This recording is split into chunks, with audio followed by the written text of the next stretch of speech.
TheSmartLocal.com. There was this one old uncle that likes to walk around at night. And then because I'm always awake and I'm not sleeping, he always come and sit beside me and start talking. Then he'll tell me about all the different nurses that talked to him today, and he'll be saying, wow, this one pretty, this one prettier. It was cool to see another guy who's just sitting here, like, just living his life. Making the best of what he had, even though he was stuck there.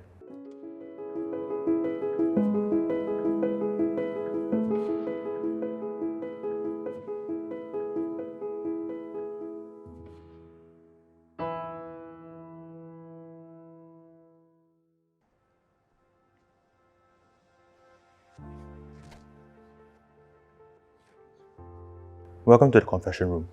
Could you share what you are struggling with? Right now, I'm actually struggling with cancer. I was diagnosed last July, so currently on my 10th or 11th month of treatment. To go into slightly more detail, it's actually leukemia. It's the cancer of the blood and bone marrow. Currently, there's no cure for it, so it's just currently what I'm struggling with. Hey man, just want to say that I understand what you're going through. A couple of years ago, I had lymphoma, cancer as well. I went through chemo, and luckily for me, I mean, I didn't have to do any further treatment. I was supposed to do some radiotherapy and everything, but I just completed my cycles and that was it for me. You said you're on your 10th or 11th cycle now, right? 10 or 11 month is my second cycle. Yeah. You doing chemotherapy only, or? Luckily for me, it was discovered quite early when I was going through my medical checkup for NS. You found out through your NS medical checkup? Yeah. Same, actually. Like, it was... wait, you explain. How exactly did you find out? So I was actually just going for my medical checkup, and I actually declared that I had some joint issues which would have limited my range of mobility.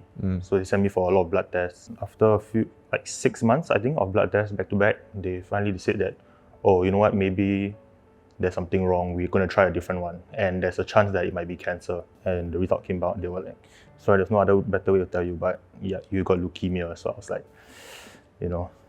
Yeah. How about you? I didn't have any pre-existing symptoms, but you know the room that you go into and then they ask you to drop your pens and cough? Oh yeah. Yeah, so in that room, the guy was asking a bunch of questions, and he asked, like, when you exercise or like do long distance running and everything, do you like have breathing difficulties? And I was like, of course lah, who doesn't have? And then he was like, oh, serious ah? Okay, so he sent me for ECG, treadmill tests, and a bunch of other tests. I was doing my internship at the time, and then I took half-day leave, and I went to SGH to collect my results. And my mom was there because she was also working there. Then when we went there, the doctor said, the good news is that there's no existing like issue per se with your body. But the bad news is that we found a mass the size of a baseball in the center of your chest. Yeah, and next thing I knew, I was admitted in a week in the hospital and just running tests to find out what I have lah. Right. Yeah. How are you doing, man, in like your day-to-day life? For me personally, I feel like it's getting better because I'm kind of a person that will just take things as they come. I just don't really want to let things affect me too much. So I was never really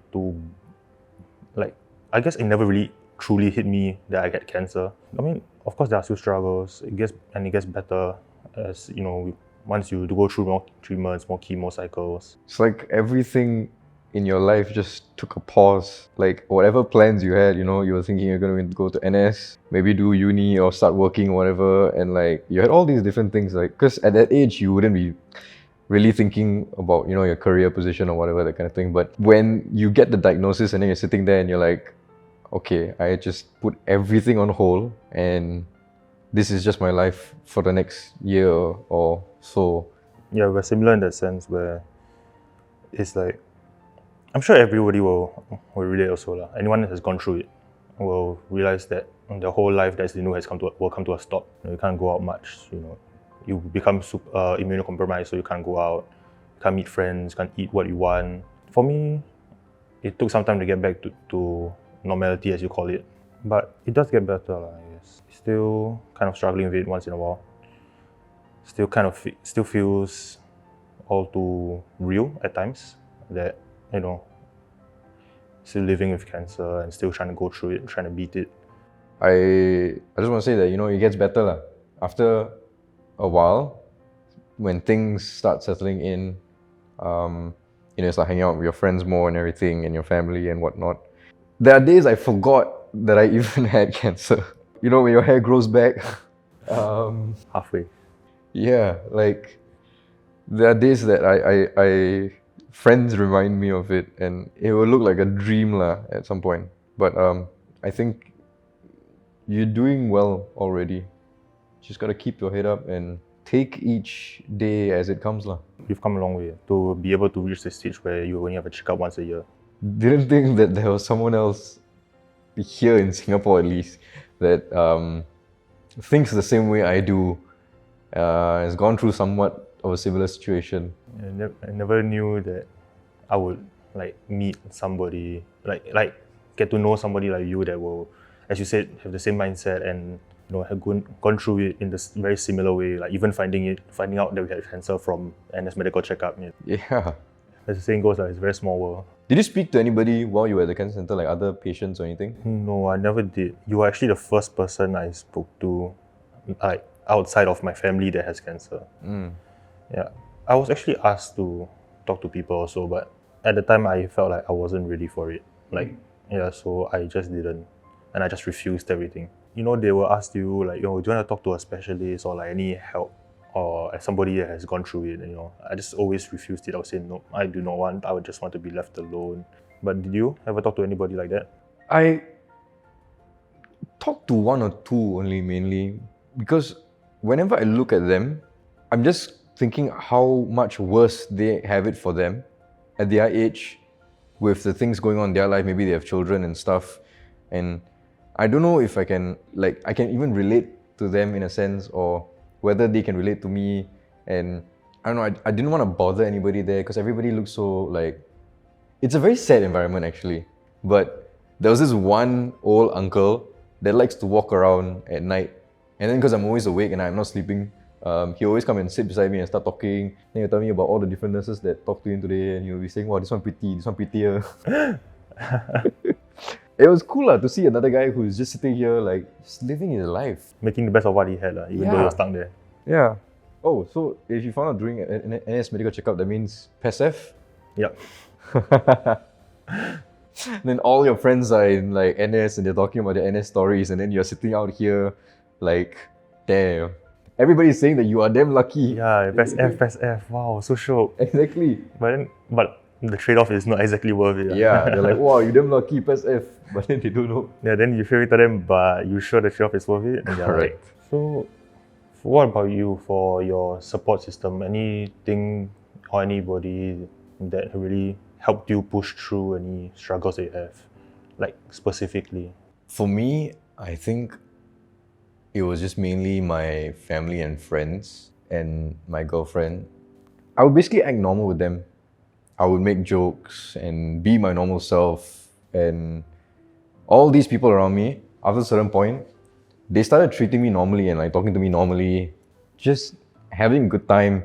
And there was a lot of times when I would just forget that I'm going through treatment at the time, and it was just that basically supported me. I didn't need someone who talked to me about the struggles that going through and etc. I didn't really want to talk about it, not because I was scared or anything, but more of like I said earlier, I don't want to give this so much of my time and thought. I'd rather not think about it as much as possible and talk about other things if possible. So I think that was what supported me a lot. How about you, man? What was your support system? Well, for me, it's very similar to you. Of course, family always comes first. They've always been there since day one. Friends took a little bit longer. Of course, they're more, in a sense, they don't know how to react as well. They just say, "Oh no, how are you? Get well soon." Normal things. They worry, but they don't know what to do. They don't know what to say. Some of them will choose to start to back off because they do not want to offend you in any sense. Don't want to make you feel worse. So they kind of just keep quiet, keep to themselves. But Personally, I also feel that my friends and my family have definitely my support system as well. Because without them, I don't think I will be able to still keep pushing through. So like in that aspect, like what do you think was the hardest point in this entire experience for you? For me, the hardest point would be just struggling to even see the point of taking each day as it comes. That was the hardest at one stage for me. Especially when you were doing all of the chemos, then you start to have different mood swings, start to feel angry about and dejected at all different random points. You can go from not feeling anything to suddenly wanting to hit something or like being angry at the world. Before that, I want to say like I completely understand the whole emotions thing. Like when you're going through everything, like you don't know what to feel, how to feel, and you do things or say things that is erratic. Like you don't even know why you do it. Also, at the end of the day, like it's just that. My whole view on this entire thing was, I was just living in the moment, going day by day, trying to get through the treatments.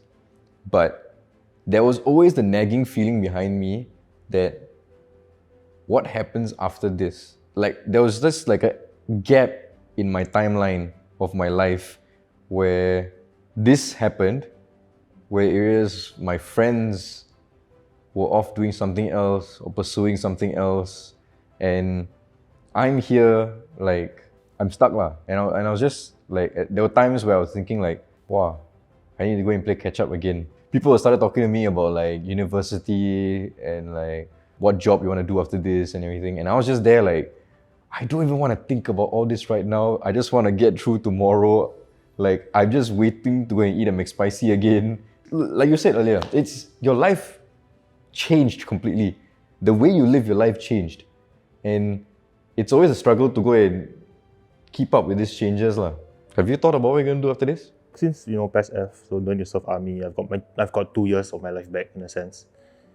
In a sense, yeah, I actually gonna apply for uni. Yeah, just so called, just get into it, jump right in, try not to waste more time.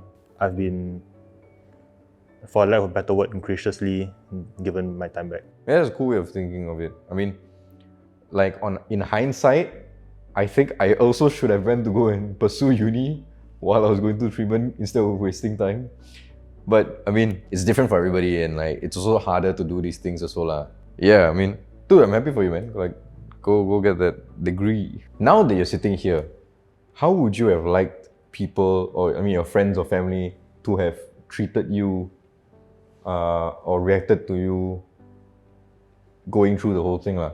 I guess for me, it'll be more of like, yes, it's true, I am going through cancer, I am living with it, and you may not know how to react to it at first, which is fine, it's completely understandable. But at the end of the day, I am still the same person that you know. I'm still your friend, your family. Nothing else about me is different. My mindset, my personality is still the same. So treat me like nothing ever went wrong, like in a sense. Nothing ever happened. And I'm pretty sure that's the way most people prefer it, like being treated like we are exactly the same, nothing bad ever happened. I 100% agree that like, if you are facing someone who is going through a similar situation, doesn't have to be cancer even, it could be any other illness or major event lah. I mean, at first, of course, it's normal, like you said, to go and share care and concern, ask how they're doing, anything you can do to help and everything. But after a certain point, that same repetitive question is not going to help them in any sense. And I think, like you said, just be normal with them. Treat them how you treat anybody else. And that is the best thing to do, because like being reminded every day that you have a problem by saying, how are you doing today? Are you okay? Is, like I said, a reminder that you have a problem. We are just trying our best to get back to normal and be normal.